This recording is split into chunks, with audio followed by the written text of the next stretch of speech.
He stood in the courtroom wearing a faded jacket with a single medal pinned to his chest, a Silver Star, the nation's third highest military honor. The judge glanced at it and laughed. The prosecutor rolled his eyes. The entire courtroom snickered as if he'd walked in wearing a costume. They thought it was fake, a desperate prop from a struggling single father trying to gain sympathy. But what they didn't know was that the medal was real. And so was the story behind it. What they couldn't have predicted was who would walk through those courtroom doors in the next hour, someone whose presence would turn their mockery into stunned silence and transform one judge's contempt into something she never expected to feel. This is the story of a man who didn't need to defend his honor because his honor defended itself, and a woman who learned what true valor really means. Before we jump back in, tell us where you're tuning in from, and if this story touches you, make sure you're subscribed, because tomorrow, I've saved something extra special for you. The courtroom felt smaller than it should have been. Not physically. The vaulted ceilings of courtroom 4A in the Ashford County Courthouse stretched high overhead, crowned with ornate molding from another era when justice was built to inspire awe. But emotionally, spiritually, the room had shrunk the moment Michael Miller walked through the double doors. He wore no suit, no tie, just a pair of clean jeans, scuffed work boots that had seen too many long shifts, and a canvas jacket the color of desert sand, frayed at the cuffs and collar. Pinned carefully to the left breast pocket was a single medal, a Silver Star, its blue ribbon slightly faded. The silver itself dulled by time, but unmistakable in shape and meaning. Michael walked alone. No lawyer at his side. No family in the gallery. Just him, a worn duffel bag slung over one shoulder. And the kind of posture that came from years of standing at attention, even when the world told you to sit down. He moved to the defendant's table, set the bag down quietly, and folded his hands in front of him. His face was calm, weathered in a way that suggested he'd seen things most people only read about. His hair was cut short, streaks of gray beginning to show at the temples. His eyes, a pale blue, scanned the room once, not with fear, but with the kind of situational awareness that never quite leaves a soldier. Behind him, the gallery buzzed with quiet chatter. A few older women whispered behind their hands. A man in a business suit checked his phone. A teenager in the back row chewed gum loudly, clearly dragged there by a parent for some lesson in civic duty. And then she entered. Judge Nadira Queleth. The room fell silent as her heels clicked sharply against the marble floor. She was in her late 30s, striking in a way that demanded attention. Not because of beauty alone, though she had that, but because of presence. Her hair was pulled back into a sleek bun, her jawline sharp, her dark eyes intelligent and unforgiving. She wore her black robe like armor, and when she ascended to the bench, it was with the confidence of someone who had never lost control of her courtroom. She settled into her chair, adjusted her microphone, and glanced down at the file in front of her. Her eyes flicked up briefly to Michael, then back down. No acknowledgement. No nod. Just a passing glance, as if he were furniture. The bailiff stood. All rise. The Honorable Judge Nadira Queleth presiding. Court is now in session. Everyone sat. Judge Queleth opened the file with a soft rustle of paper. Her voice was smooth, practiced, efficient. Case number 7824. State of Oregon versus Michael James Miller. Charges include failure to appear for a previous hearing, contempt of court, and unlawful possession of a firearm. Michael didn't flinch. He simply nodded once. The judge's eyes lifted from the page and landed on him again, this time with more scrutiny. Her gaze drifted slowly down to the medal on his chest. For a moment, her expression didn't change. Then, just barely, the corner of her mouth twitched, not a smile. A smirk. She leaned back in her chair and folded her arms. "Mr. Miller," she said, her tone dripping with something between amusement and condescension. "I see you've chosen to represent yourself." "Yes, Your Honor," Michael replied. His voice was low, steady, the kind that didn't need volume to carry weight. "And you've also chosen to wear a costume to court." A ripple of laughter spread through the gallery. Michael's brow furrowed slightly. "Excuse me, Your Honor." Judge Queleth gestured lazily toward his chest. "The medal." "The Silver Star, is it?" "Third highest military honor, if I remember correctly from my high school history class." "Yes, Your Honor, it is." She tilted her head, eyes narrowing. "And you expect this court to believe that you, a man accused of contempt and illegal firearm possession, actually earned that medal?" The room went quiet.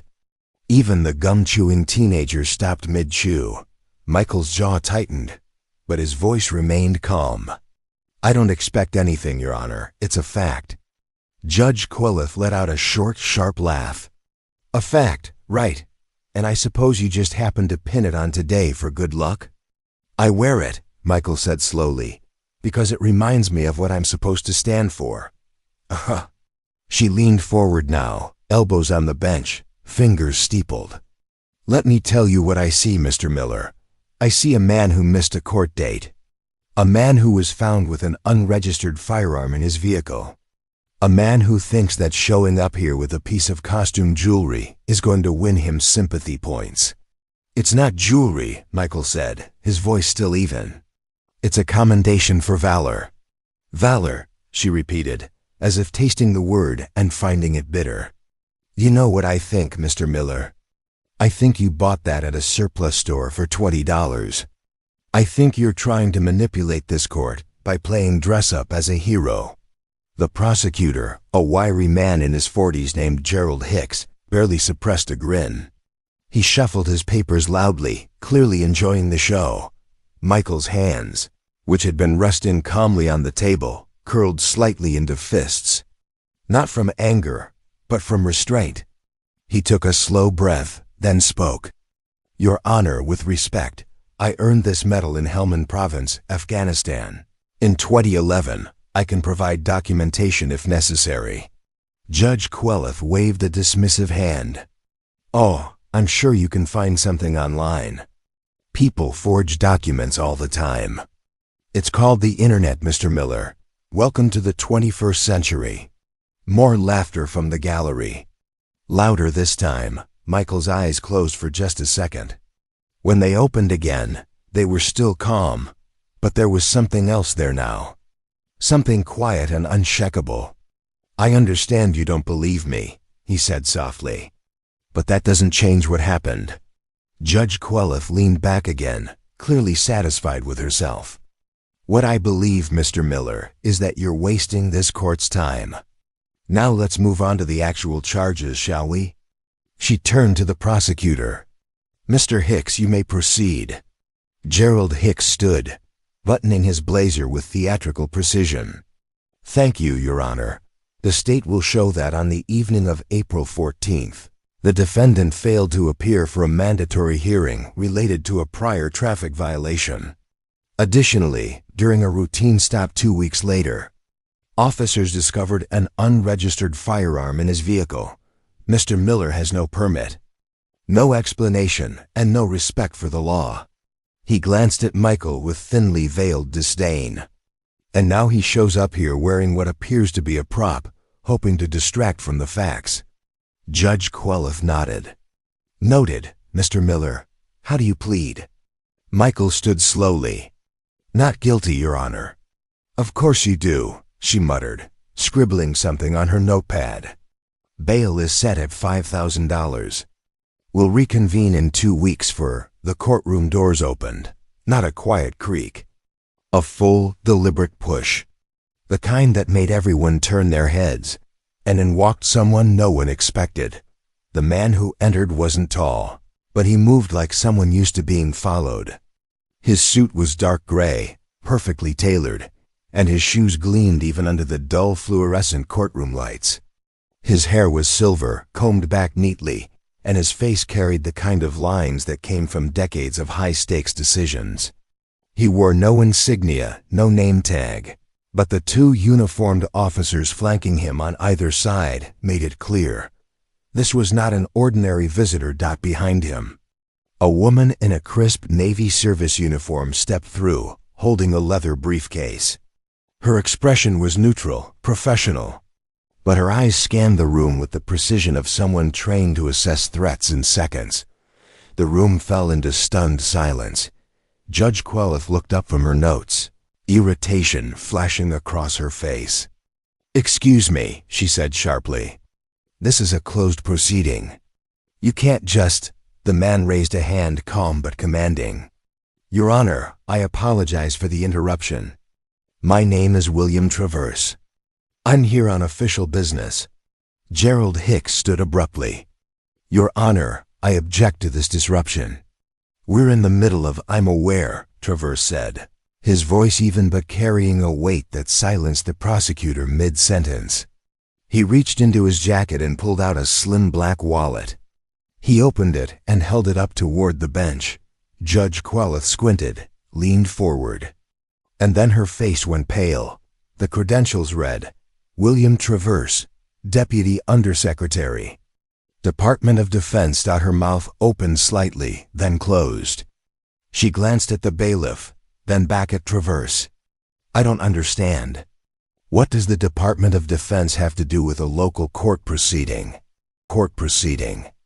Preparing and narrating this story took us a lot of time, so if you are enjoying it, subscribe to our channel. It means a lot to us. Now back to the story. Traverse stepped forward, his hands clasped in front of him. "It has everything to do with it, Your Honor.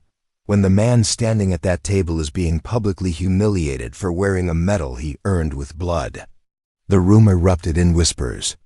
Heads turned toward Michael, who stood frozen, his expression unreadable. Judge Queleth's face flushed. "I'm sorry, but I don't know what you're talking about.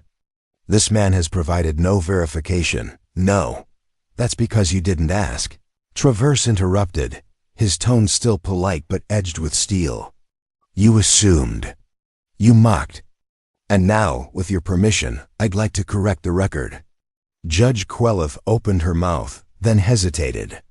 She glanced down at her file, then back at Traverse. Her confidence, so solid moments before, had begun to crack. "Very well," she said slowly. "But make it quick." Traverse nodded and turned toward the gallery. "Ladies and gentlemen, my name is William Traverse, and I serve as Deputy Undersecretary for Personnel and Readiness at the Department of Defense. I've spent the last 30 years ensuring that the men and women who serve this country are recognized, protected, and honored." He gestured toward Michael. "The man you see before you, Michael James Miller, is a decorated combat veteran. He served 2 tours in Afghanistan with the United States Marine Corps. On November 9, 2011, during a firefight in Helmand Province, Sergeant Miller's unit was ambushed by insurgent forces. 3 Marines were pinned down under heavy fire. Sergeant Miller, under direct enemy engagement, ran across 200 meters of open ground, dragged 2 wounded Marines to safety, and returned a 3rd time to recover the body of a fallen brother. The room was silent now. Not a cough, not a shuffle, just silence. Traverse continued, his voice steady but filled with quiet reverence. He sustained shrapnel wounds to his leg and shoulder. He was bleeding. He was under fire. And he didn't stop until every Marine was accounted for.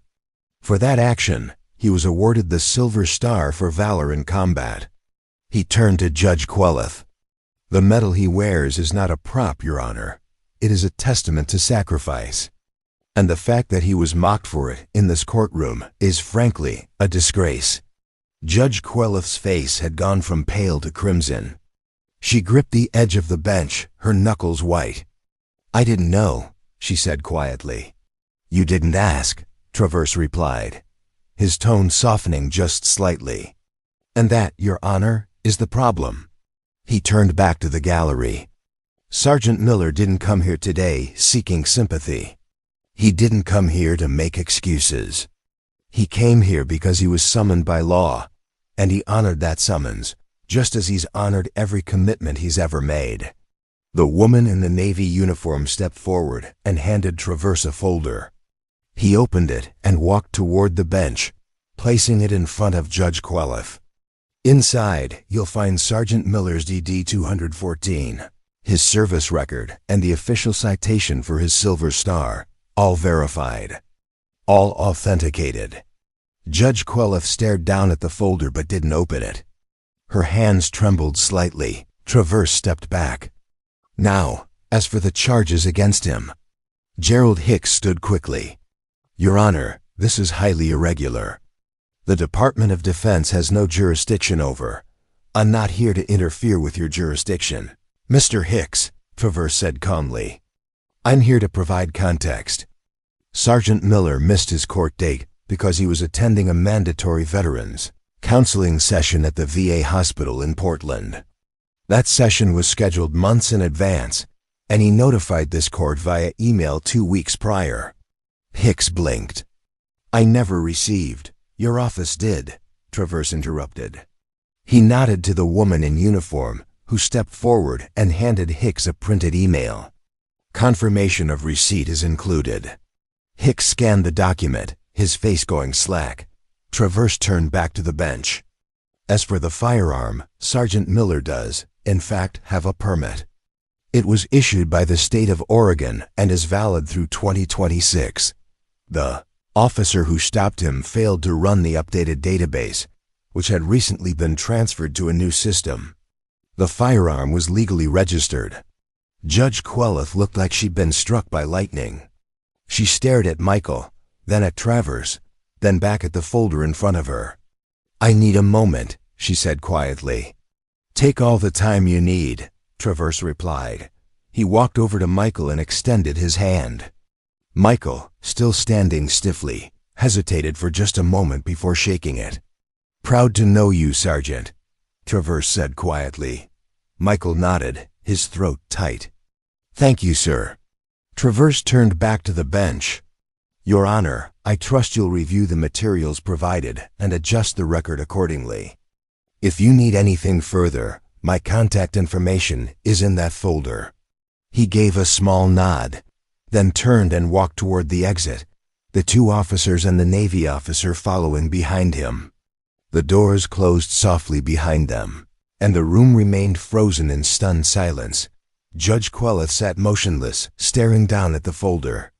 Her hands, which had been so confident moments before, now rested limply on the bench. She finally looked up at Michael, and for the first time, there was no mockery in her eyes. Only something else. Something that looked a lot like shame. Judge Nadira Queleth sat frozen behind the bench, staring at the folder William Traverse had left behind. The courtroom remained deathly silent, as if everyone was waiting for her to speak, to move, to do anything that might restore the order she'd lost the moment that door had opened. But she didn't move. Not yet. Her fingers finally reached for the folder, trembling slightly as she lifted the cover.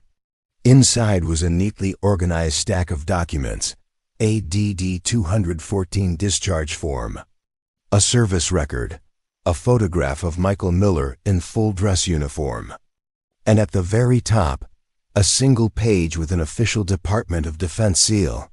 Citation for the Silver Star. She read it slowly, silently, her eyes moving line by line. The words were formal, clinical, but the actions they described were anything but. Sergeant Michael J. Miller distinguished himself by exceptionally valorous actions on the 9th of November 2011, while serving as squad leader, 2nd Platoon, Bravo Company, 1st Battalion, 7th Marines, in Helmand Province, Afghanistan. During a coordinated enemy ambush, Sergeant Miller displayed extraordinary courage under fire by exposing himself to intense hostile fire to rescue 3 wounded Marines. Despite sustaining injuries, he refused medical evacuation until all personnel were accounted for. His selfless actions and unwavering dedication to his fellow Marines reflect great credit upon himself and uphold the highest traditions of the Marine Corps, and the United States Naval Service. Judge Queleth closed the folder slowly. Her jaw tightened. She looked up at Michael, who stood at the defendant's table with the same quiet composure he'd held since the moment he walked in. She opened her mouth to speak, but before she could, Gerald Hicks cleared his throat loudly. "Your Honor," the prosecutor said, rising from his seat, "while I appreciate the dramatic entrance from the Department of Defense, I'd like to remind the court that we still have charges to address. Regardless of Mr. Miller's service record, the law applies to everyone equally." Judge Queleth blinked as if pulled from a trance. She straightened in her chair, her professional mask sliding back into place, though it fit less comfortably now. "You're right, Mr. Hicks. Proceed." Hicks nodded, smoothing down his tie as he approached the center of the courtroom. He turned to face the small gallery, then back to the bench. "Your Honor, while we all respect Sergeant Miller's service, and I want to make that very clear, we cannot allow that service to overshadow the facts of this case." He began pacing slowly, deliberately.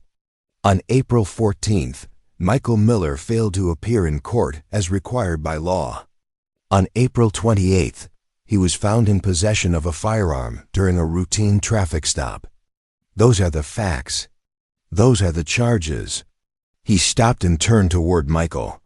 "Now Mr. Traverse provided some explanations, and I'm willing to examine them. But explanations are not the same as exoneration. A missed email does not erase a missed court date. A permit that wasn't immediately verified does not change the fact that the officer at the scene had reasonable cause to detain Mr. Miller." Judge Queleth nodded slowly. "Go on." Hicks walked to his table and picked up a manila folder. "I'd like to call Officer Raymond Booker to the stand." The bailiff opened the side door, and in walked a uniformed police officer in his mid-30s. He was stocky, clean-shaven, with a rigid posture and the kind of face that looked like it rarely smiled. He took the stand and was sworn in. Hicks approached him with a practiced ease. "Officer Booker, can you please tell the court what happened on the evening of April 28th? Officer Booker nodded. "Yes, sir. I was on patrol near the intersection of Oak Street and Hamilton Avenue when I observed a vehicle with a broken taillight. I initiated a traffic stop. The driver was Mr. Miller, and what happened next? I approached the vehicle and asked for his license and registration. He complied. While he was retrieving his documents, I observed a firearm case in the back seat, partially visible under a jacket." Hicks nodded. "And what did you do?" Nodded. "And what did you do?" "I asked Mr. Miller to step out of the vehicle. I asked if he had a permit for the firearm. He said he did, but he couldn't locate it at that moment. I ran his information through our system, and no active permit came up. Standard protocol at that point is to secure the firearm and detain the individual for further verification." "Did Mr. Miller resist?" "No, sir. He was cooperative. But he did seem agitated." Hicks turned to the judge. "Your Honor, while Mr. Miller may have had a permit, the officer had no way of knowing that at the time. The system showed no record. Officer Booker acted appropriately." Judge Queleth glanced at Michael, then back at Hicks. "Noted." Hicks returned to his seat. "Your witness, Mr. Miller." Michael stood slowly. "He didn't grab any papers. He didn't consult notes. He simply walked toward Officer Booker with the same calm, measured steps he'd used since entering the courtroom. "Officer Booker," Michael began, his voice quiet but clear, "you said you pulled me over for a broken taillight." "That's correct." "And you said you observed the firearm case in the back seat, partially visible under a jacket." "Yes," Michael nodded. "How far into the back seat?" Booker hesitated. "I'm sorry. How far back was the case? Was it on the seat or was it on the floor?" "It was on the seat, I believe." "You believe or you know?" Booker shifted slightly. "It was on the seat." Michael took a step closer. "And you said it was partially visible under a jacket. Which part was visible?" The corner of the case. So you saw a corner of a black case under a jacket and immediately assumed it was a firearm. Hicks stood. Objection. He's badgering the witness. Judge Queleth hesitated, then said, overruled. Answer the question, officer. Booker cleared his throat. I recognized it as a firearm case based on my training and experience. Michael nodded slowly. I see. And when you ran my information through the system, you said no permit came up. That's correct. Did you run it through the state database or the national one? Booker paused. I ran it through the system we use. Which system is that? The state system. Michael walked to the defendant's table and picked up a single sheet of paper. He handed it to the bailiff, who passed it to Officer Booker. This is a copy of my permit, issued by the state of Oregon. The permit number is clearly listed. Did you enter that number into the system? Booker looked at the paper, then back at Michael. I entered your name and date of birth, but not the permit number. No. Michael let that hang in the air for a moment. So it's possible that the system didn't have updated records, or that the search parameters were incomplete. It's possible, Booker admitted reluctantly. Michael took the paper back. Thank you, officer. No further questions. As Michael returned to his seat, Judge Queleth's expression had shifted again. The smugness was gone. The condescension had evaporated. In its place was something more complicated. Something that looked like the slow, uncomfortable realization that she had been wrong. Hicks stood quickly. Your Honor, even if the permit issue is clarified, we still have the matter of the missed court date. Judge Queleth nodded, but her voice was quieter now. We'll address that next. She glanced at Michael one more time, and this time, when their eyes met, she didn't look away. Judge Nadira Queleth took a slow breath and straightened the papers in front of her. The courtroom had shifted somehow, the air thicker, the gallery more attentive. Even Gerald Hicks seemed less confident now, his earlier swagger replaced by a kind of cautious professionalism. She cleared her throat. Mr. Hicks, you mentioned the missed court date. I'd like to address that now. Hicks stood, buttoning his jacket. Yes, Your Honor, on April 14th, Mr. Miller was scheduled to appear for a hearing related to a prior traffic violation. He failed to appear. No call, no communication, nothing. The court issued a bench warrant as a result. Judge Queleth turned to Michael. Mr. Miller, what is your explanation? Michael rose slowly. Your Honor, I sent an email to the court clerk's office on March 30th, 2 weeks before the scheduled hearing. I explained that I had a mandatory appointment at the VA hospital in Portland that same day. I requested a reschedule and provided documentation. Hicks interjected quickly. Your Honor, we have no record of such an email. Michael reached into his duffel bag and pulled out a thin folder. He opened it and removed a printed email. This is a copy of the email I sent, along with the automatic reply I received, confirming it was delivered to the court's general inbox. He handed it to the bailiff, who carried it to the bench. Judge. Queleth put on her reading glasses and scanned the document. Her brow furrowed. She read it once, then again. Then she looked up at Hicks. Mr. Hicks, this email is addressed to the correct office and includes a read receipt timestamp.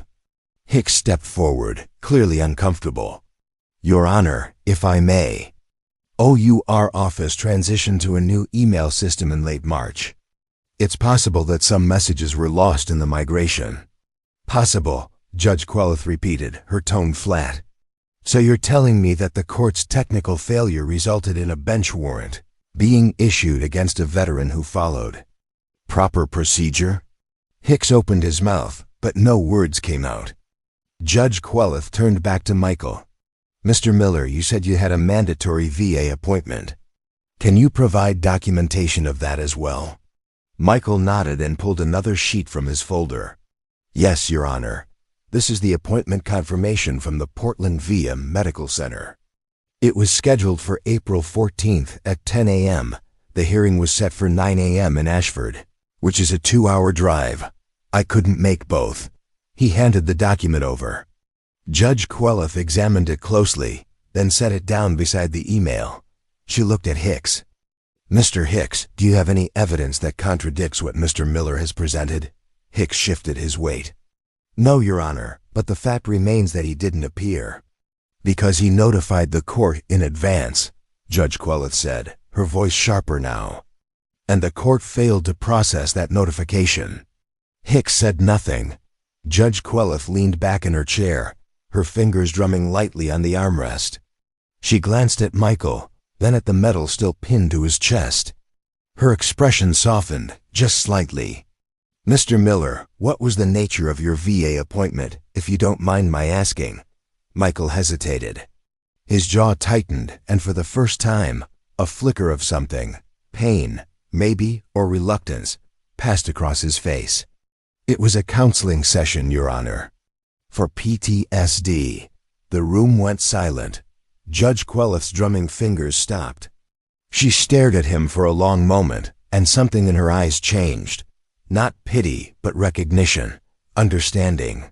How long have you been receiving treatment? She asked quietly. 3 years, Michael said, since I came home.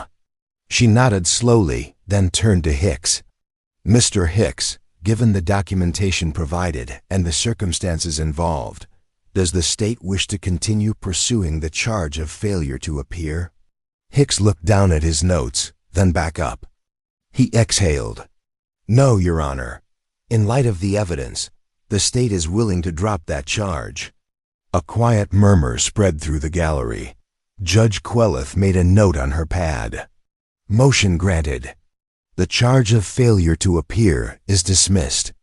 Michael's shoulders relaxed just a fraction, but Judge Queleth wasn't finished. She looked back at him, her gaze steady. Mr. Miller, I owe you an apology. The room went still again. She set her pen down and folded her hands on the bench.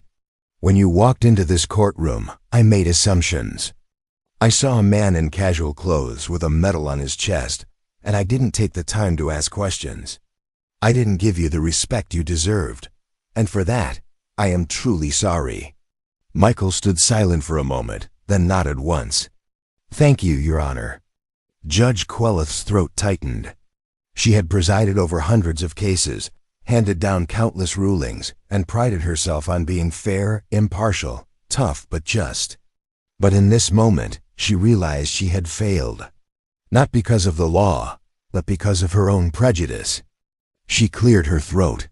This court will take a 15-minute recess. When we return, we'll address the firearm charge and move toward a resolution. She stood, and the bailiff called out, All rise. As the judge exited through the door behind the bench, she paused just out of sight, leaning against the wall of her chambers. She closed her eyes and took a shaky breath. She had mocked a hero. Back in the courtroom, Michael sat down slowly. A few people in the gallery leaned forward, whispering to each other. One older man in a navy cap gave Michael a small nod of respect. A woman in the second row dabbed at her eyes with a tissue. Gerald Hicks gathered his files in silence, his earlier confidence completely gone. He glanced at Michael once, then looked away quickly. After a few moments, a young woman approached the defendant's table. She was in her early 20s, dressed in jeans and a university hoodie. Excuse me, she said softly. Michael looked up. I just wanted to say thank you, she said, for your service. My brother was in the army. He didn't make it home. Michael's expression softened. I'm sorry for your loss. She nodded, her eyes glistening. He would have liked you. She walked away before Michael could respond. Another person approached, then another. One by one, people from the gallery came forward, offering quiet words of gratitude, respect, and apology. Not everyone. Some still sat in silence, unsure of what to think, but enough that it mattered. Michael accepted each comment with a simple nod, never saying much, just listening. When the bailiff announced that court would resume in 5 minutes, the small crowd dispersed. Michael sat alone again, but the air around him had changed. He was no longer the man being mocked. He was the man being seen. And somewhere in her chambers, Judge Nadira Queleth stared at her reflection in the small mirror on the wall. She barely recognized the woman looking back at her. She had always prided herself on being strong, decisive, unshakable. But today, she had been humbled, not by the law, by the truth. She straightened her robe, took one more breath, and walked back toward the courtroom. When she sat down at the bench again, her eyes found Michael immediately, and this time, when she looked at him, there was no judgment, only respect. Judge Queleth settled back into her chair, her composure restored but her confidence tempered. The 15-minute recess had done little to ease the tension in the room. If anything, it had thickened it. Everyone knew something had shifted, but no one was quite sure where it would land. She glanced at her notes, then at Michael. "Mr. Miller, we've addressed 2 of the 3 charges against you. What remains is the matter of the firearm. Mr. Hicks, you may proceed." Gerald Hicks stood, though his movements were slower now, more careful. "Thank you, Your Honor. While the permit issue has been partially clarified, I'd like to revisit the circumstances of the stop itself." He walked toward the center of the room. Officer Booker acted on reasonable suspicion. He saw what appeared to be a weapon, and when the initial database check came back negative, he followed protocol. The question isn't whether Mr. Miller had a permit. It's whether the officer had cause to detain him in that moment. Judge Queleth nodded. "That's a fair point, Mr. Miller. Do you dispute that Officer Booker acted within his authority?" Michael stood. "No, Your Honor, I don't dispute that he was doing his job. But I do think there's more to the story." Hicks raised an eyebrow. "More to the story?" Michael looked at Officer Booker, who was still seated near the witness stand. "Officer Booker, when you pulled me over, you said I seemed agitated. Is that correct?" Booker nodded. "Yes. Did I raise my voice?" "No. Did I make any threatening gestures?" "No. So what made you think I was agitated?" Booker hesitated. "You seemed tense, nervous." Michael nodded slowly. "I was nervous. Do you know why?" Booker shook his head. Michael took a breath. "Because 3 months before that stop, I was pulled over by a different officer in a different town. That officer approached my vehicle with his weapon drawn. He ordered me out of the car, made me kneel on the side of the road, and searched my vehicle without explanation. When I asked why, he told me I matched the description of a suspect. I didn't. I was released after 20 minutes, but no apology was given. No explanation." The courtroom was silent. Michael continued, his voice steady but edged with something raw. "So yes, Officer Booker, I was nervous. Because every time I see flashing lights, I don't know if I'm about to be treated like a citizen or a suspect." Judge Queleth's pen had stopped moving. She was staring at Michael now, fully focused. Hicks shifted uncomfortably. "Your Honor, while I sympathize with Mr. Miller's experience, it doesn't change the facts of this case." "It changes the context," Michael said, turning to face the prosecutor. "You want to talk about reasonable suspicion? Let's talk about it." Officer Booker saw a corner of a black case and assumed it was a firearm. He didn't ask. He didn't confirm. He assumed. And because of that assumption, I was detained, my vehicle was searched, and I was issued a citation. He turned back to Judge Queleth. "I'm not saying Officer Booker is a bad person. I'm saying the system he works in makes assumptions that don't always hold up." Hicks stepped forward. "Your Honor, this is turning into a referendum on law enforcement, and that's not what we're here for." Judge Queleth held up a hand. "Mr. Hicks, I'll decide what we're here for. Mr. Miller, continue." Michael nodded. "Your Honor, I have a daughter. She's 9 years old. Her name is Lily. She's smart, funny, and she loves science. She wants to be an astronaut." He paused, and for the first time, his voice wavered just slightly. "Every night before bed, she asks me if I'm okay. Not because I tell her I'm not, but because she sees it. She sees the way I check the locks twice, the way I wake up in the middle of the night, the way I tense up when someone raises their voice. Judge Queleth's expression softened even further. Michael continued. I came home from Afghanistan with more than scars, Your Honor. I came home with memories I can't turn off. I came home with instincts that don't belong in a quiet neighborhood. And I came home to a daughter who lost her mother when she was 3 and needs her father to be present, not haunted. He looked down at his hands. The firearm in my vehicle isn't there because I'm a threat. It's there because I don't always feel safe. And I know that's hard for people to understand. But it's the truth. The room was completely still. Even Hicks had stopped shuffling his papers. Michael looked back up at Judge Queleth. I'm not asking for special treatment, Your Honor. I'm just asking to be seen. Not as a case file. Not as a defendant. But as a person. Judge Queleth blinked hard. Her throat tightened, and she had to look away for a moment to compose herself. When she looked back, her voice was quieter. Thank you, Mr. Miller. I appreciate your honesty. She turned to Hicks. Mr. Hicks, does the state have any rebuttal? Hicks stood, but he didn't approach the bench. He simply said, No, Your Honor. Judge Queleth nodded. Very well. I'm going to take a short recess to review the remaining evidence. We'll reconvene in 10 minutes. She stood, and the bailiff called out again. All rise. As Judge Queleth walked toward her chambers, she felt something she hadn't felt in years. Not doubt, exactly. But wait. The kind that comes when you realize the person in front of you isn't just a name on a docket, but a human being carrying more than the law could ever measure. She closed the door to her chambers and sat down at her desk. The folder with Michael's service record was still there. She opened it again and looked at the photograph. A younger version of Michael in full dress uniform, standing at attention. The silver star pinned to his chest. She thought about her own career. The cases she'd won. The precedents she'd cited. The respect she'd earned. And then she thought about the look on Michael's face when she'd mocked him. She had been wrong. Deeply, profoundly wrong. And for the first time in her career, she wasn't sure how to make it right. Back in the courtroom, Michael sat quietly. Lily's school photo was tucked into his jacket pocket, a small anchor in the storm. He thought about what he would tell her tonight. How he would explain why Daddy had to go to court.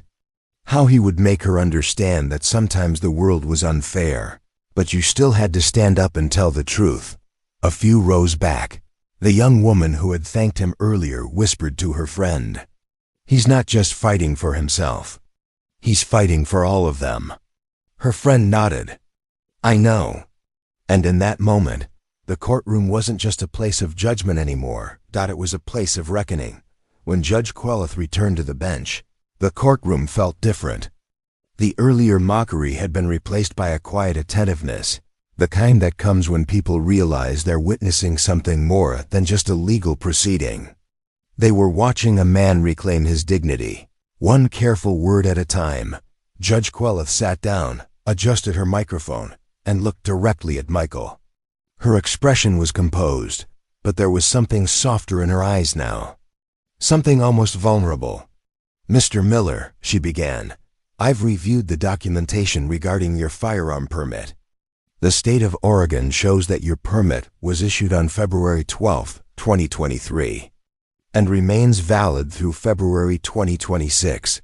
The database error that Officer Booker encountered appears to have been a result of the system migration Mr. Hicks mentioned earlier. She paused. Given that the permit is valid and that you were cooperative during the stop, I'm inclined to dismiss the charge related to unlawful possession. However, before I make that ruling, I'd like to hear from you one more time. Michael stood. Your Honor, I don't have much more to say. I followed the law. I obtained the proper permits. I keep the firearm secured and unloaded in my vehicle. I've never used it. I've never threatened anyone with it.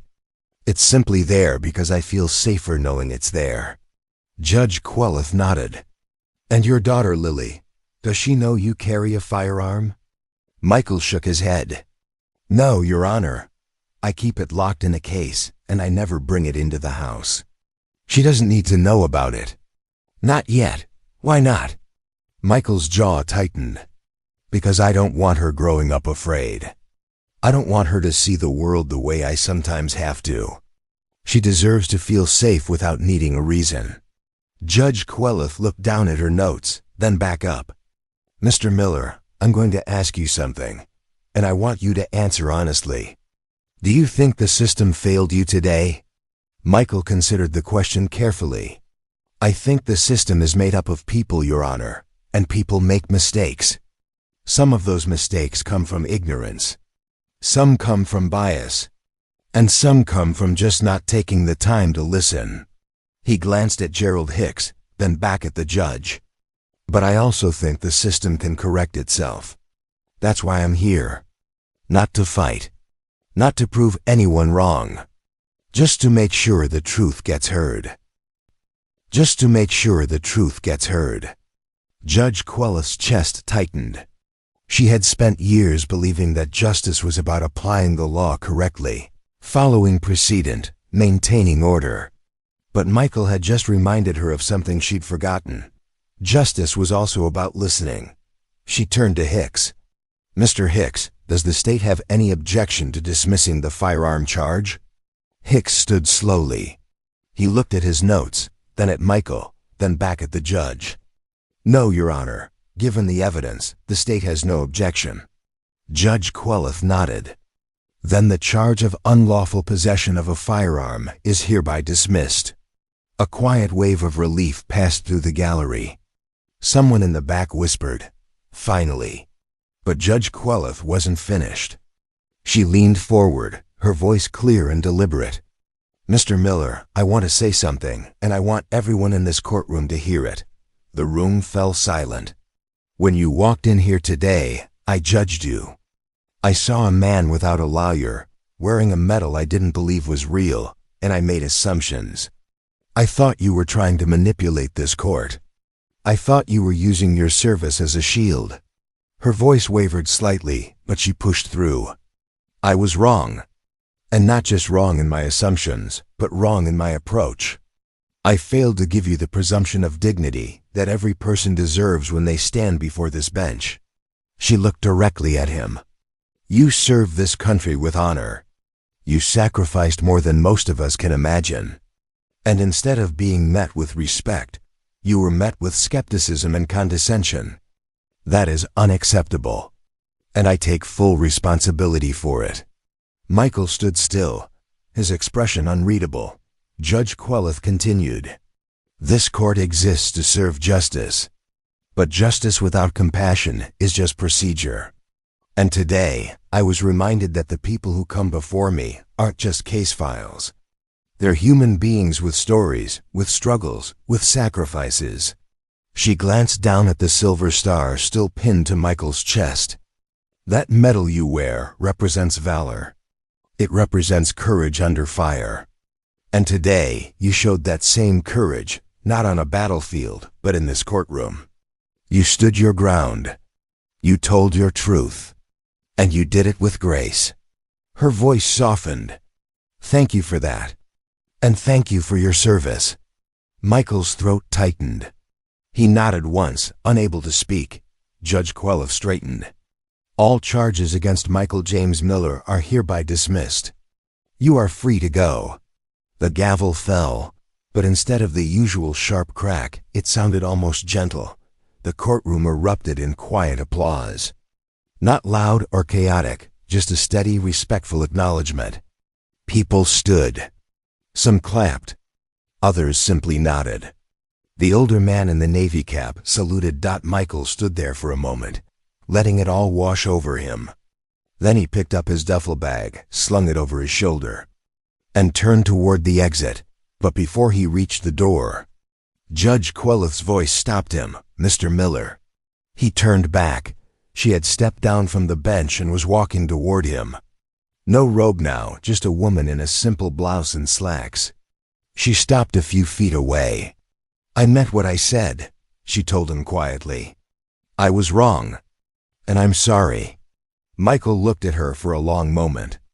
Then he extended his hand. She took it. And they shook, not as judge and defendant, but as two people who had both learned something that day. Thank you. Your Honor, Michael said. Nadira, she corrected softly. Call me Nadira. He nodded. Thank you, Nadira. She released his hand but didn't step back. If you ever need anything at all, don't hesitate to reach out. Michael gave a small smile. I appreciate that. He turned and walked toward the door. As he pushed it open, sunlight flooded the courtroom. Bright and warm dot, and for the first time in a long time, Michael Miller felt like he could breathe. Behind him, Nadira Queleth stood in the center of the courtroom, watching him go. She had presided over hundreds of cases. She had handed down sentences, dismissed charges, upheld laws. But today, she had learned something more important than any legal precedent. She had learned to see Dot, and as the courtroom slowly emptied, she walked back to her chambers, sat down at her desk, and pulled out a piece of paper. Dot at the top. She wrote, "What does justice really mean?"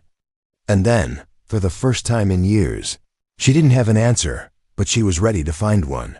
Michael Miller stood on the courthouse steps, the afternoon sun warm on his face. The weight he'd carried into that building, heavy and suffocating, had lifted. Not completely. There were some burdens that never fully disappeared, but enough that he could stand straighter, breathe deeper. He pulled his phone from his pocket and checked the time. 3:47 p.m. Lily would be getting out of school soon. He'd promised to pick her up today, promised they'd get ice cream and talk about her day. Normal things. Simple things. The kind of things that mattered more than medals or courtrooms or anything else. He started down the steps, but a voice called out behind him. Mr. Miller, wait. He turned. It was Nadira Queleth, no longer in her robe, moving quickly down the steps with a folder tucked under her arm. She looked different outside the courtroom, less imposing, more human. I'm sorry, she said, slightly out of breath. I know you probably just want to leave, but there's something I need to ask you. Michael waited. She glanced around, then stepped closer, lowering her voice. That medal. The Silver Star. I read the citation, but citations are always so clinical, so stripped down. They don't tell you what it really means. She met his eyes. What happened that day? Really happened. Michael looked away, toward the street where cars passed by in their ordinary rhythms. For a long moment, he didn't speak. When he finally did, his voice was quiet, almost distant, as if he were pulling the words from somewhere deep and locked away. It was November 9th, 2011, he began. We were on patrol in Helmand Province, moving through a village that intelligence said was clear. It wasn't. Nadira listened, not interrupting, barely breathing. We got hit from 3 sides. RPGs, small arms fire, everything. My squad scattered for cover. I made it behind a low wall with 2 other Marines. But 3 of our guys were pinned down in the open, maybe 50 meters away. No cover, just dirt and bullets. He paused, his jaw tightening. Our squad leader, Sergeant Torres, he tried to move toward them. Got hit in the leg before he made it 10 feet. Went down hard. The other 2, Corporal Davis and Private First Class Chun, they were trapped. Couldn't move forward, couldn't fall back. Nadira's throat tightened. She could see it in his eyes now, the memory playing out like a film he couldn't stop. I didn't think, Michael said. I just moved. Grabbed my rifle and ran. I don't remember deciding to do it. I just remember running, and the sound, God, the sound of rounds hitting the dirt around me, like hail on a tin roof. His voice dropped even lower. I got to Torres first. Dragged him back behind cover. He was bleeding bad, screaming at me not to go back out. But I did. Ran back out for Davis. Got him halfway back when I felt something hit my shoulder. Didn't realize I'd been hit until I saw the blood.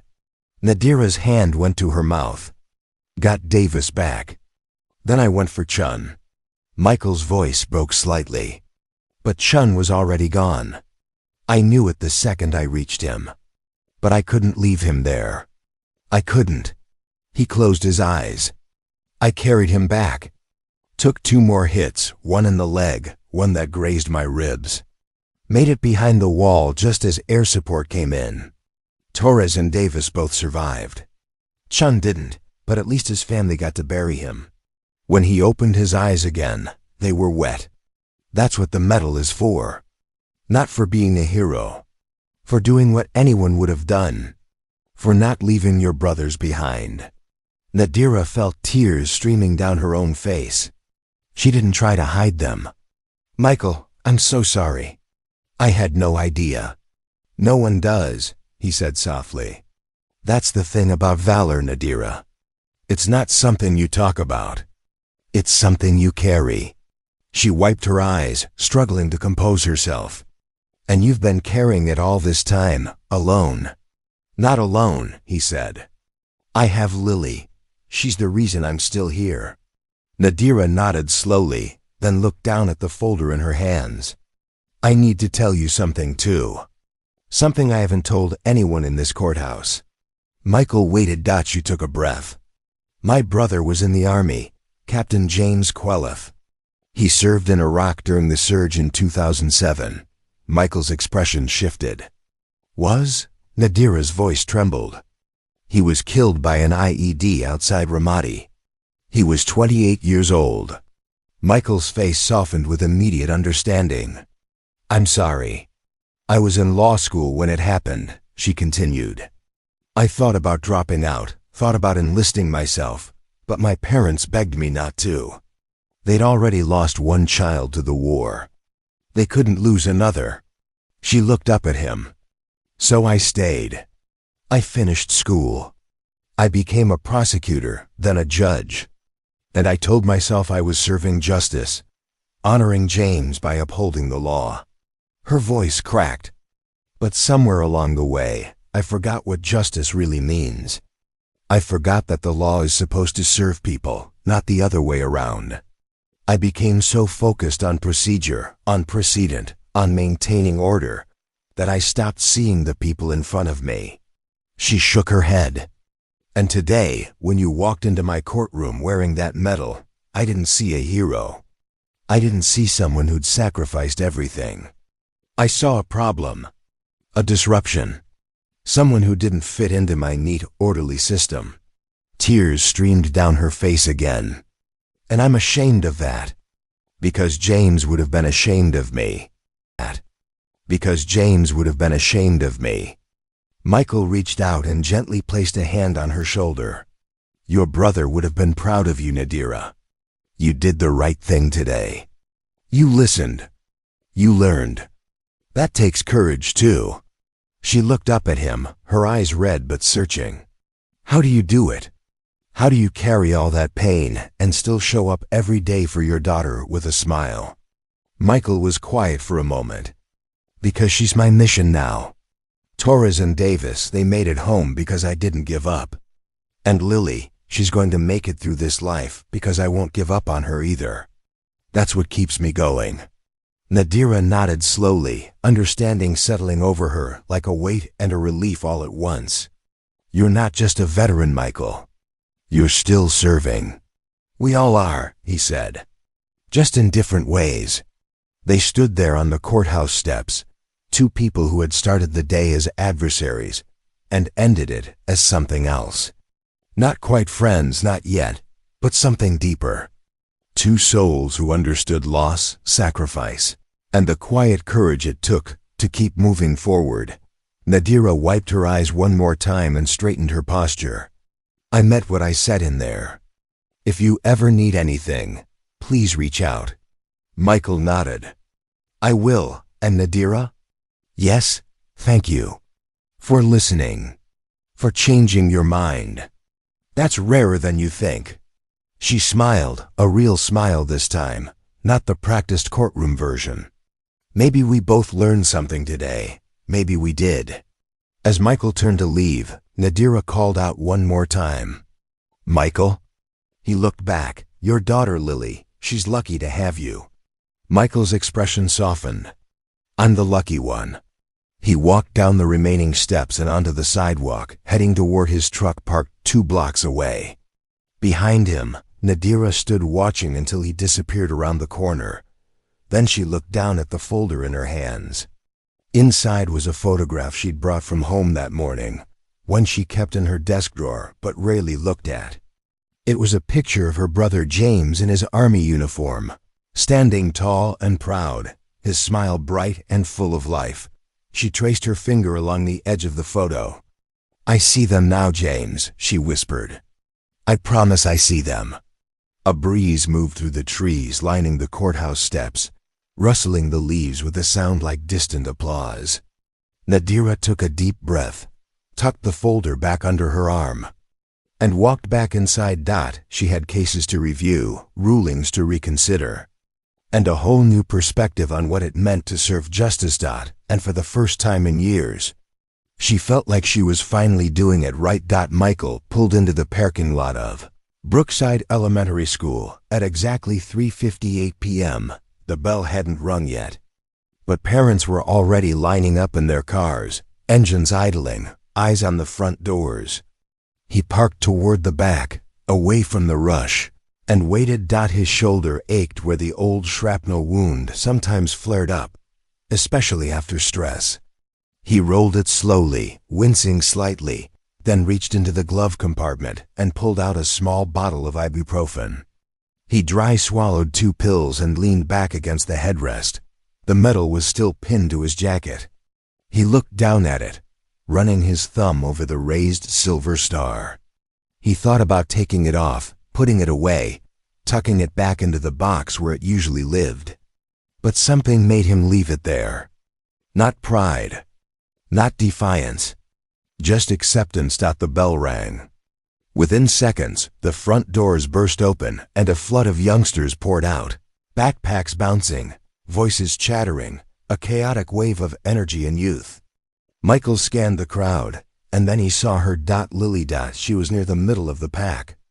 Her brown hair pulled into a lopsided ponytail. Her pink backpack covered in space-themed patches, rockets, planets, stars. She was talking animatedly to another girl, her hands moving in big gestures, probably explaining some new fact she'd learned about black holes or the Mars rover. Michael smiled. That was his girl. Curious, bright, unstoppable. She spotted his truck and her whole face lit up. She broke away from her friend and ran toward him, backpack bouncing wildly. Michael got out and crouched down just in time to catch her in a hug. Daddy! She squealed, wrapping her arms around his neck. Hey, kiddo, he said, lifting her slightly off the ground. Miss me? Always, she said, pulling back to look at him. Then her eyes dropped to the metal on his chest. Her brow furrowed.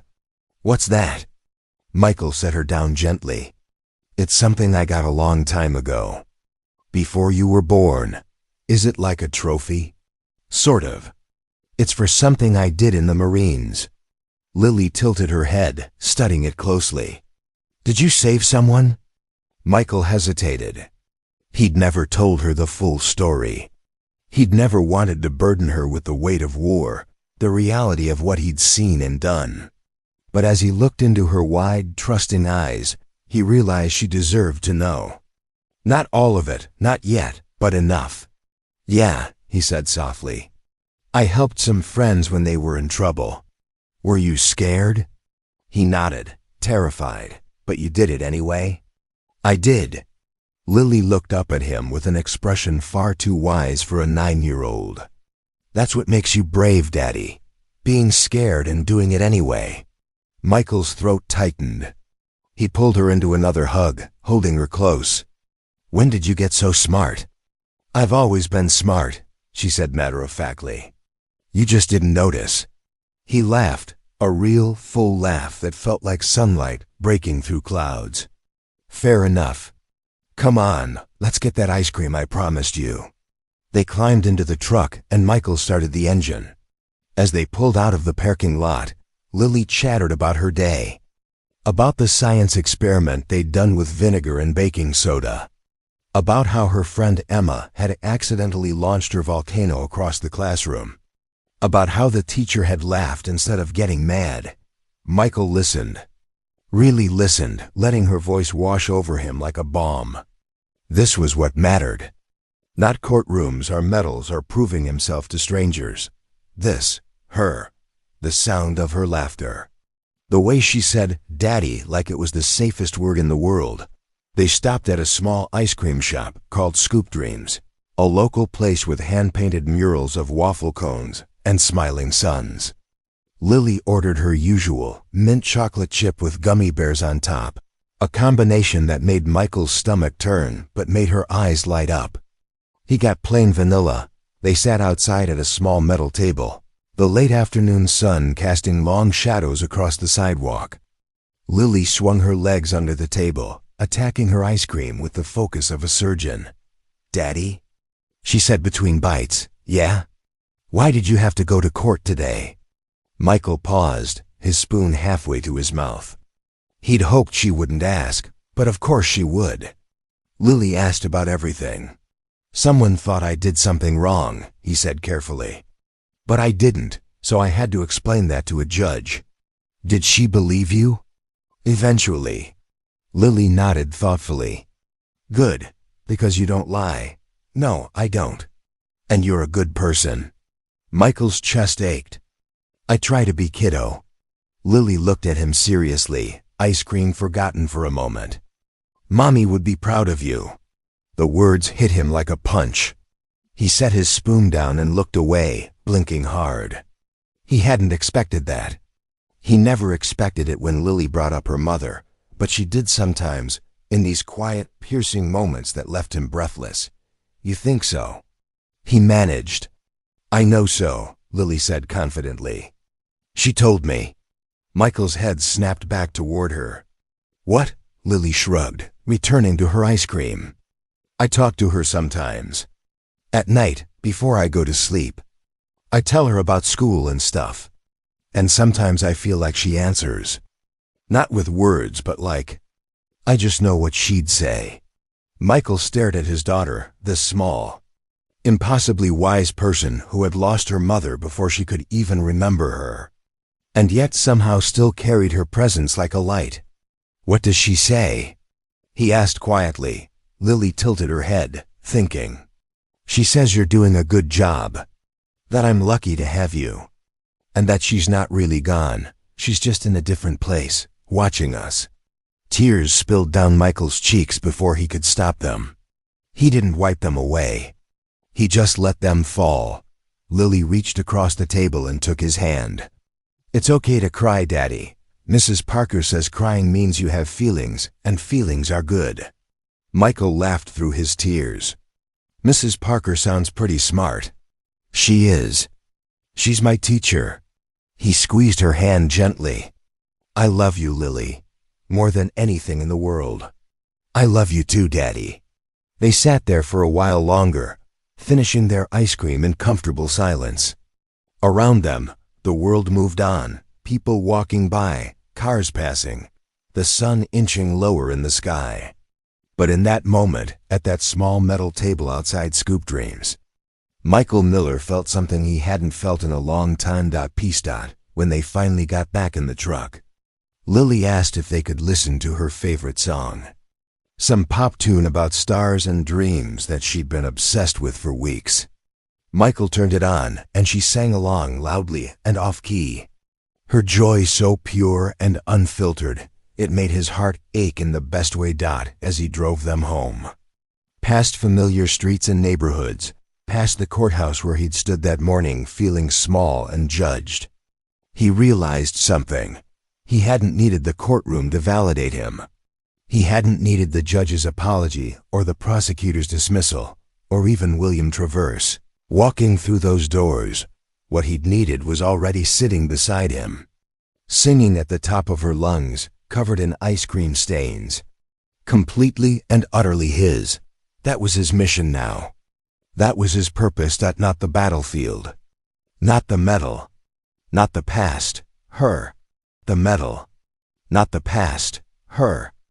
And as long as he had her, as long as she looked at him with those trusting eyes and called him Daddy, he knew he'd be okay. They both would be. When they pulled into the driveway of their small house, Lily unbuckled her seatbelt and turned to him. "Can we have pancakes for dinner?" Michael smiled. "Absolutely. With chocolate chips? Is there any other way?" She grinned and jumped out of the truck, running toward the front door. Michael followed more slowly, his body tired, but his heart lighter than it had been in months as he unlocked the door and stepped inside.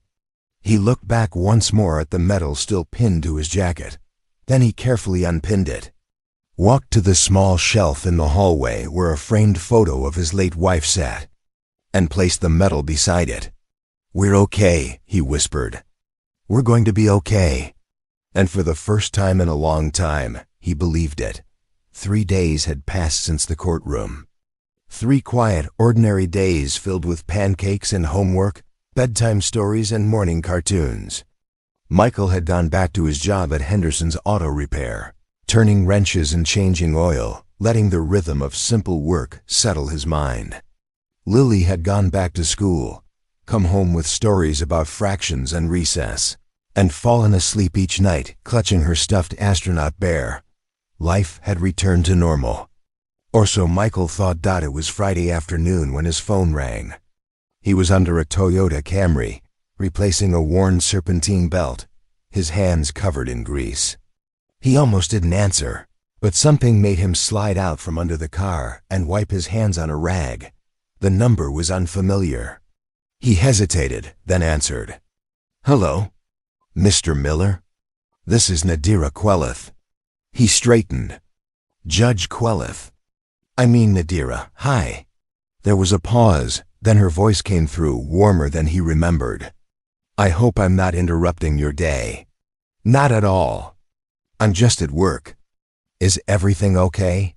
"Yes, everything's fine. Actually, better than fine. I'm calling because something happened this morning. Something I thought you should know about." Michael's pulse quickened. "What happened?" "I received a call from the State Attorney General's office. They've been reviewing cases across the district, looking for patterns of procedural errors, and your case came up. Specifically, the email system failure that caused your bench warrant." Michael leaned against the workbench. "Okay, Michael, your case wasn't the only one. There were 47 other instances where court notifications were lost during that system migration. 47 people who missed hearings they'd properly notified the court about. 47 bench warrants that should never have been issued." His breath caught. 47. "Yes, and because of what happened in your hearing, because of the documentation you provided and the attention your case received, the Attorney General's office has launched a full review. They're working to overturn every wrongful warrant and expunge the records." Michael didn't know what to say. He just stood there, phone pressed to his ear, trying to process what he was hearing. Nadira continued, her voice thick with emotion. "Michael, you did this. By standing up for yourself, by refusing to accept injustice, you helped 46 other people who didn't even know they needed help." "I didn't do anything," he said quietly. "I just told the truth. That's exactly what you did. And sometimes that's everything." There was a long pause. Then Nadira spoke again, softer now. "There's something else. The Attorney General wants to meet with you. They're putting together a task force to review systemic issues in the court system, and they want your input. They want to hear your perspective." Michael's mind spun. "My perspective? I'm just a mechanic. I'm not a lawyer. You're someone who lived through the failure of the system and found a way to fix it. That makes you exactly the kind of person they need." He rubbed his face with his free hand, smearing a bit of grease on his cheek without realizing it. "I don't know, Nadira. I'm not good with all that official stuff. I just want to take care of my daughter. I understand. And I told them you might say that. But Michael, think about it.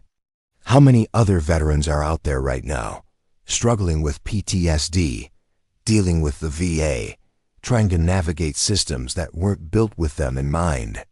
How many of them don't have the knowledge or the courage to stand up the way you did? Her voice grew more urgent. You have a chance to make a real difference. Not just for yourself, not just for those 47 people, but for everyone who comes after you. Michael closed his eyes. He thought about Torres and Davis, about the men he'd carried out of that firefight. He thought about Chun, whose body he'd refused to leave behind. He thought about every Marine he'd served with, every veteran he'd met at the VA who looked tired and defeated, ground down by bureaucracy and indifference, and he thought about Lily, growing up in a world that might be just a little bit better if someone stood up and tried to fix it. "Okay," he said finally. "I'll meet with them." He could hear the smile in Nadira's voice. "Thank you, Michael. I'll send you the details. The meeting is next Tuesday at the State Capitol building in Salem. I'll be there. And Michael? I'll be there too. You won't be alone in this." Something warm spread through his chest. "Thank you, Nadira. For everything. No, thank you." After he hung up, Michael stood in the garage for a long moment, staring at the phone in his hand.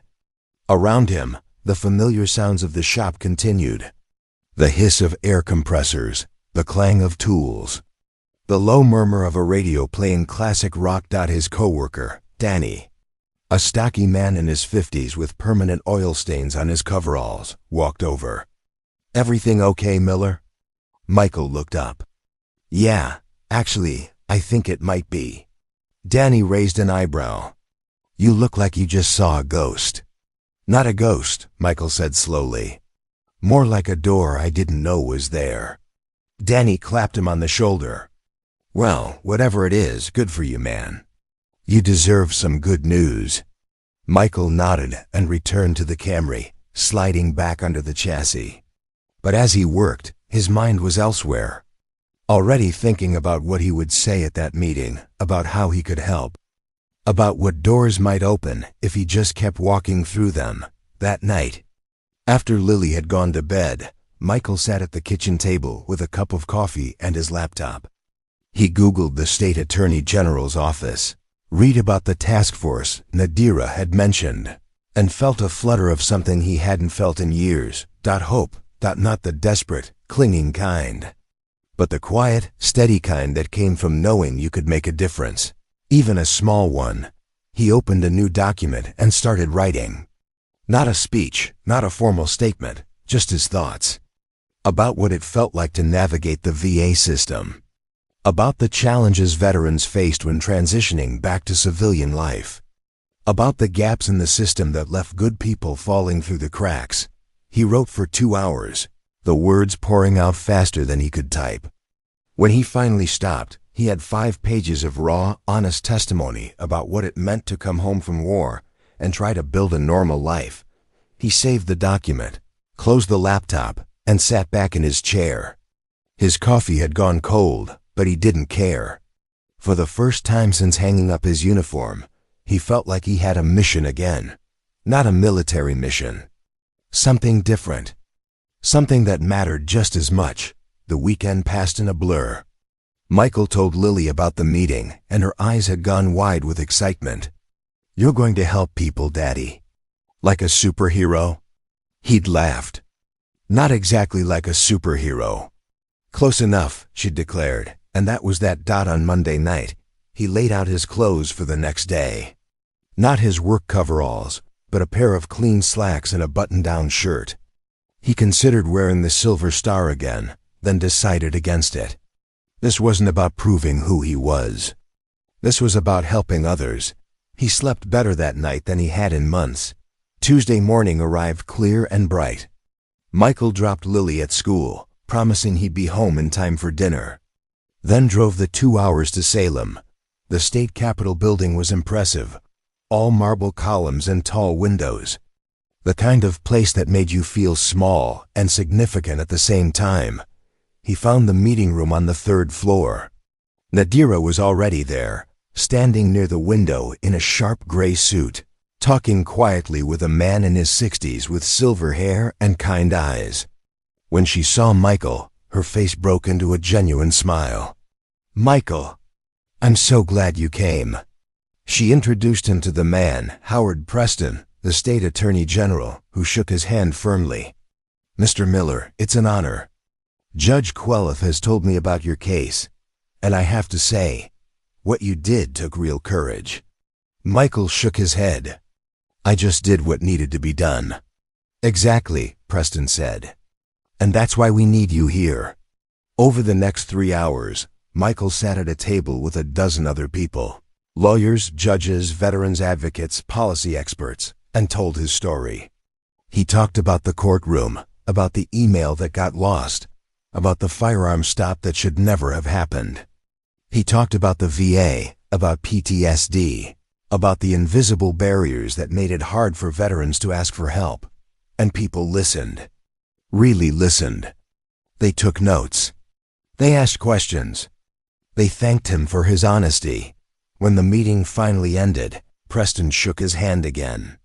"Mr. Miller, we're going to use your testimony to draft new policies. Better notification systems. Better training for law enforcement. Better coordination with the VA.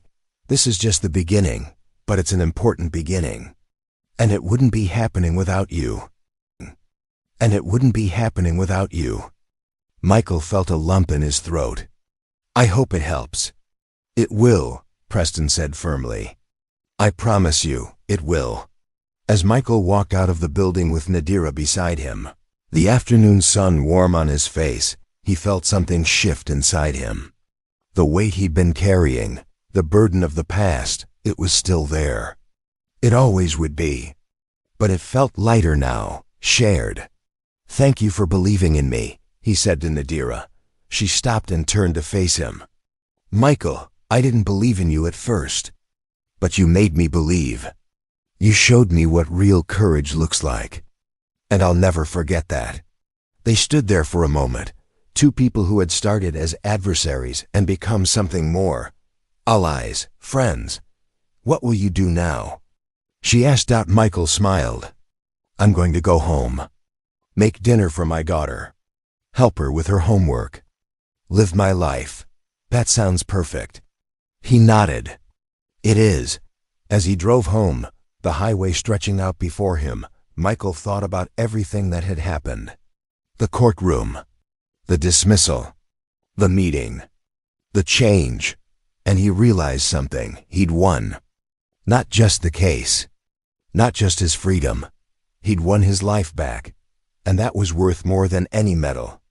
6 months later, autumn had settled over Oregon with a blanket of gold and crimson leaves. The air carried that particular Christmas that made people pull out sweaters and think about hot cider and bonfires. Life had continued its steady rhythm for Michael Miller, but it was a different rhythm now. Richer somehow. More purposeful. The changes hadn't been dramatic or sudden. They'd come in small waves, gentle but persistent. Like tide reshaping a shoreline. The task force had met 4 more times. Since that first meeting in Salem, Michael had attended each one. Driving up early in the morning and returning home in time to tuck Lily into bed. The policies they'd discussed were slowly taking shape, working their way through the bureaucratic channels. Court notification systems were being overhauled. Law enforcement was receiving better training on working with veterans. The VA was coordinating more closely with local courts to prevent situations like Michael's from happening again. It was slow work. Sometimes frustratingly so. But it was real work. Work that mattered. Michael had also started volunteering at the local Veterans Service Center 2 evenings a week. He helped other vets navigate the system, fill out paperwork, understand their benefits. He shared his story, not to boast, but to show others that it was possible to stand up for yourself. Even when the system felt overwhelming, some of the men and women who came through those doors were angry. Some were defeated. Some were just tired. But Michael met each one with the same quiet patience he'd shown in that courtroom. And slowly, he watched them find their footing again, Dot, it reminded him why he'd joined the Marines in the first place. Not for the medals or the glory, but for the sense of purpose that came from serving something larger than yourself. On a Saturday in late October, Michael and Lily drove to the coast. It had become their tradition, these weekend trips to the ocean, just the two of them. They'd walk along the beach, collect shells, eat fish and chips from a small shack that overlooked the water, and talk about everything and nothing. Today, the beach was mostly empty, the tourists gone for the season, leaving only locals and the occasional dedicated beachcomber. The waves crashed against the shore in their ancient rhythm, and seagulls wheeled overhead, calling to each other in sharp, bright voices. Lily ran ahead, her jacket flapping in the wind, chasing the retreating waves and squealing when they rushed back toward her. Michael followed more slowly, his hands in his pockets, a smile on his face. His phone buzzed. He pulled it out and saw a text from Nadira. "Thinking about you both today. Hope you're having a good weekend." Over the past 6 months, they'd stayed in touch. Not constantly, but regularly. Coffee once a month. Phone calls when one of them needed to talk. It had started as professional courtesy, then shifted into something more like friendship. And maybe, just maybe, the early whispers of something beyond that. Michael texted back. "At the beach with Lily. It's beautiful. Hope you're well." The response came quickly. "I'm jealous. Stuck in my office with a mountain of case files. But wouldn't trade it for anything. This job means something again." Michael smiled. He understood that feeling completely. He pocketed his phone and called out to Lily. "Hey kiddo, wanna grab some lunch?" She ran back to him, breathless and grinning, her cheeks pink from the wind. "Can we get clam chowder? Is that even a question?" They walked to the fish shack, ordered their food, and sat at a weathered picnic table overlooking the ocean. Lily attacked her chowder with enthusiasm while Michael picked at his fish and chips. Content to watch her and listen to her chatter about school, about the book she was reading, about her plan to build a model rocket for the science fair. "Daddy?" she said suddenly, looking up from her bowl. "Yeah? Are you happy?" The question caught him off guard. He set down his fork and looked at her, really looked at her. Her brown eyes, so much like her mother's, were serious and searching. "Yeah, kiddo," he said softly. "I am. Are you?" She nodded firmly. "Very. I like it when you smile more. You didn't used to smile as much." Michael's throat tightened. He reached across the table and ruffled her hair. "Well, I've got a lot to smile about these days." "Like what?" "Like you. And like knowing that the work I'm doing might help other people. And like, I don't know, just feeling like things are moving in the right direction." Lily considered this, then nodded sagely. "That's good, Daddy. Mommy would be happy too." "Yeah," Michael said, his voice thick. "She would be." They finished their lunch in comfortable silence, then walked back down to the beach. This time, Michael took off his shoes and rolled up his pant legs. Wading into the shallow water beside Lily, the cold shocked his feet. But it felt good. Grounding. As they walked, Lily slipped her small hand into his. "Daddy, can I ask you something?" "Always. That lady who calls you sometimes. Miss Nadira. Is she your friend?" Michael glanced down at her, surprised. "Yeah, she's my friend. Why do you ask?" Lily shrugged. "I just wondered. You sound happy when you talk to her. Do I?" "Mm-hmm. It's okay if you like her, you know. I wouldn't mind." Michael stopped walking. He crouched down to Lily's level, looking her in the eye. "Lily, I need you to understand something. Nobody, and I mean nobody, will ever replace your mom. She was the love of my life, and she always will be." Lily nodded seriously. "I know that, Daddy. But," Michael continued carefully, "that doesn't mean I can't have other people in my life who are important to me. Does that make sense? Like how I love you the most, But I also love Grandma and Mrs. Parker and Emma. Michael smiled. Exactly like that. Lily grinned. Okay, I just wanted to make sure. Because Miss Nadira seems nice, and I think you should have more friends. When did you get so wise? I've always been wise, she said, echoing her earlier declaration. You just keep forgetting. Michael laughed and stood up, taking her hand again. They continued their walk, and as they moved along the shoreline, Michael felt a profound sense of gratitude wash over him for this moment, for his daughter, for the second chance he'd been given to build a life that mattered. That evening, after they'd driven home and Lily had fallen asleep in the truck, Michael carried her inside and tucked her into bed. He stood in her doorway for a moment, watching her sleep, her stuffed astronaut bear clutched in her arms, her face peaceful and content. Then he walked to the living room and sat down on the couch. He pulled out his phone and looked at Nadira's text again. He hesitated, then typed a new message. Lily asked about you today. Asked if you were my friend. I told her yes. But I've been thinking, and I'd like you to meet her properly. Maybe dinner sometime? No pressure. Just thought it might be nice. He hit send before he could second-guess himself. The response came 5 minutes later. I would love that, Michael. More than you know. Michael smiled and set the phone down. He leaned back against the couch and closed his eyes, feeling something he'd almost forgotten was possible. Hope, real, tangible hope for the future. Not hope that the pain would disappear, he knew better than that. But hope that the pain could coexist with joy, that loss could coexist with love, that the past could inform the future without defining it.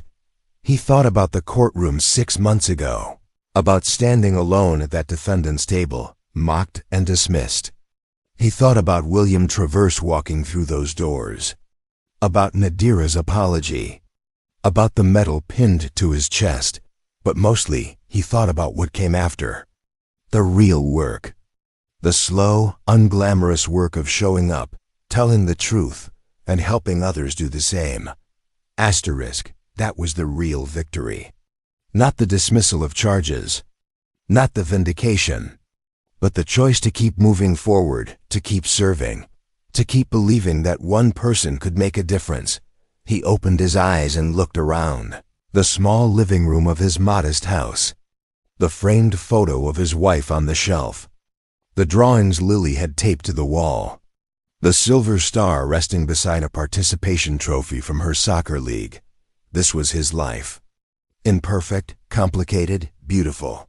And it was enough. More than enough. It was everything. Outside.